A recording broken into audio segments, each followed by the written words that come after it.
सो है गाइस, स्वागत है आपका एक और फिर से आप ही के यूट्यूब चैनल में। और आज की इस वीडियो में बात करेंगे Indian renewable energy development agency limited यानी कि इरेडा को लेकर।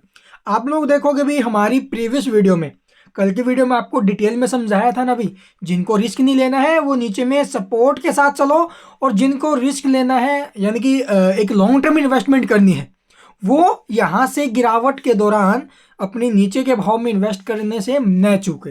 अभी टाइम आप लोग देखोगे, आज के दिन जो शेयर है वो अभी तो 4% के करीब हमें गिरावट में दिखाई दे रहा है। ठीक है, 154.70 के भाव में शेयर है और लगभग 28% अपने 52वीं हाई से भी टूट चुका है। लेकिन पीछे आप लोग देखोगे 140 रुपए के आसपास से स्टॉक नीचे गया था, वहां से रिकवरी और 160 रुपए प्लस निकला है। ठीक है, 160 प्लस निकला है ना भाई। उसके बाद आप लोग देखोगे अभी टाइम करेक्शन होना स्टार्ट हुई है।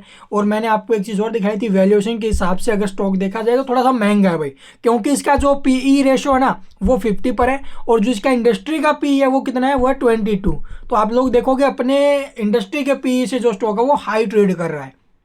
तो इसीलिए आप लोग देखो, यहां से हमें जो ना भी थोड़ा सा एक नेगेटिव संकेत आते हुए नजर आया है। और सेबी की तरफ से भी जो ना भी स्मॉल का मिड कैप इंडेक्स के अंदर इसी को लेकर चिंताएं व्यक्त की गई है कि जो स्टॉक्स है वो ओवर वैल्यूड हो चुकी है। तो इसलिए आने वाला जो टाइम है वो थोड़ा सा जो ना भी चुनौतीपूर्ण हो सकता है। इसलिए थोड़ा सा सावधानी के साथ आगे के बारे में सोचना। और जो लॉन्ग टर्म स्टॉक है ना, जो ये क्या बोलते हैं इनको, एक लार्ज कैप वाली जो कंपनियां हैं, उनके अंदर जो रैली है वो ऐसे ही बरकरार हमें देखने को मिलती रहेगी। तो अभी के टाइम अगर मार्केट में करेक्शन बनता है, एक का तो कमेंट आया भाई का कि 50% मार्केट टूटेगा तो क्या होगा भाई। 50% अगर मार्केट टूटता है, अगर इंडियन मार्केट 50% टूटता है तो पूरे भारत का ही आप लोग देखोगे डामाडोल बिगड़ जाएगा।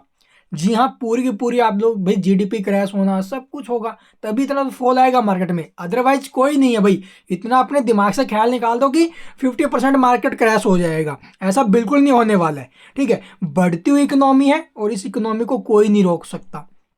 ठीक है, लास्ट अगर एक बड़ा क्रैशिश आता है मार्केट के अंदर तो 10-15% लास्ट टूटेगा, उससे ज्यादा नहीं गिरने वाला मार्केट। और इससे ज्यादा गिरेगा तो वो हमारे बहुत ज्यादा बेहतर हालात कर देगा पूरी इंडिया की। ठीक है, और ऐसा होना पॉसिबल ही नहीं है भाई। तो चलिए अब देखते हैं डिटेल में भाई, आखिरकार इस स्टॉक के आगे के कैसे रहेंगे मूवमेंट्स। क्या जिन्होंने नीचे के भाव से खरीदा है वो ऊपर के भाव में प्रॉफिट्स ले चुके हैं, या फिर नहीं लिए हैं, तो किस लेवल्स के ऊपर आगे के लिए फोकस करें। तो यहाँ पर आप लोग देख सकते हो भी स्टॉक में कैसा माहौल बना है। स्टॉक में तेजी बनी नीचे के भाव से, आप लोग देखोगे यहाँ पर आया था ना भी 140 के आसपास, वहां से स्टॉक में कितनी शानदार तेजी बनते हुए नजर आई। ठीक है, 140 से स्टॉक 160 रुपए ऊपर में निकला, यानी कि लगभग अगर देखा जाए तो 20 रुपए की तेजी स्टॉक में नीचे के भाव से बनी थी। 20 रुपए की तेजी, तो 10-15% के आसपास स्टॉक उछला ऊपर में। उसके बाद आप लोग देखोगे यहां से हमें जो ना अभी टाइम प्रॉफिट बुकिंग देखने को मिल रही है। और जो ट्रेंड लाइन थी इसकी, आप लोग देखोगे पहले ये अप ट्रेंड बना हुआ था, लेकिन यहां पर आप लोग देखोगे इस ट्रेंड को इसने नीचे में काटा। तो अब इसके अंदर कैसा माहौल है ये देखोगे भी, ट्रेंड के आसपास गए और वहां से स्टॉक में फिर से करेक्शन। इसलिए मैंने बोला था कि 158 का आई थिंक आपको सपोर्ट पकड़ के चलना चाहिए। जी हाँ, 158 का अगर आप लोगों ने लिया है तो आपको ज्यादा नुकसान यहाँ पर नहीं हुआ होगा। ठीक है, तो जिन्होंने भी सपोर्ट के ऊपर काम करना है वो काम कर सकता है, या फिर आप लोग देखोगे भी आपको एक लॉन्ग टर्म इन्वेस्ट करना है तो डरो मत फिर इस गिरावट को लेकर। ये छोटी मोटी गिरावट होती रहेंगी। अगर एक लॉन्ग टर्म निवेशक हो, 1 साल 2 साल 3 साल के लिए होल्ड करने के बारे में सोच रहे हो, तो मैं बोल रहा हूँ भाई, ऐसा नहीं है भी आज के 1 महीने का वो लॉन्ग टर्म हो गया। 1 महीने लॉन्ग टर्म नहीं होता, कम से कम 1 साल लॉन्ग टर्म होता है। 1 से 2 साल के लिए अपने पोर्टफोलियो में रख सकते हो। और जिनको ट्रेडिंग ही करनी है अभी शॉर्ट टर्म में, स्विंग ट्रेड में, तो वो लेवल्स के ऊपर फोकस करें।